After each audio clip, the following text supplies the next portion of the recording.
Okay, this is probably the least techno-savvy thing that I could possibly offer you, but I couldn't figure out a way to show a Excel spreadsheet dynamically so I could show you exactly how to do this lab.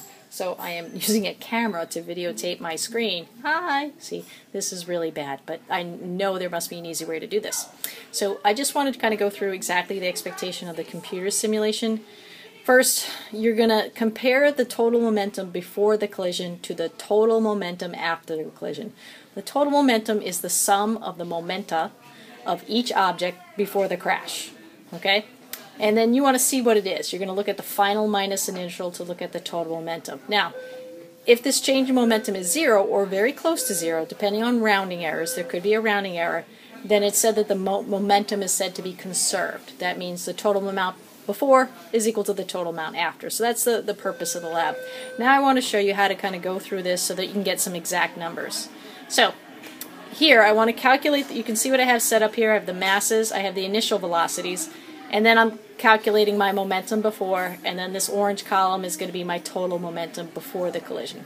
Then I put my final velocities over here, and then my final momenta of each object, and then I have my total momentum after the collision in this orange thing, and then finally I'm going to look at the change in my total momentum over here.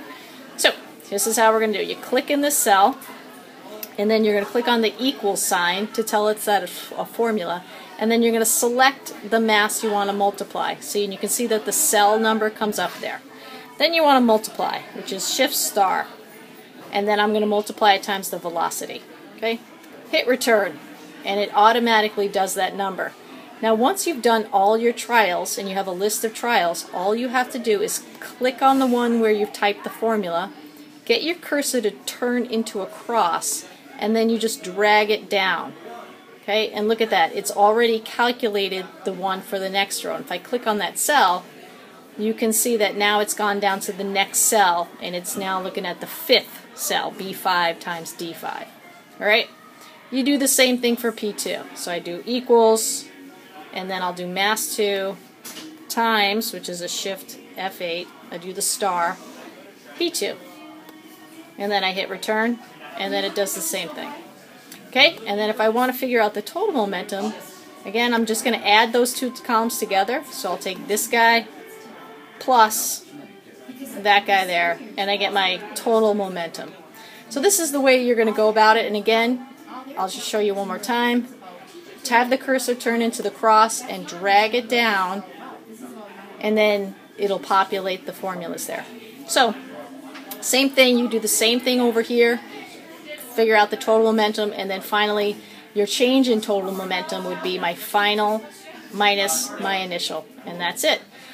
For the kinetic energy, the procedure is the same. You're looking at the total kinetic energy before the collision and the total kinetic energy after. So you set up a similar set of columns and another data table, and then you're set. And again, you're just going to look at how the change in total kinetic energy resolves itself after the collisions. Alright, hope it helps. Sorry it's so low tech.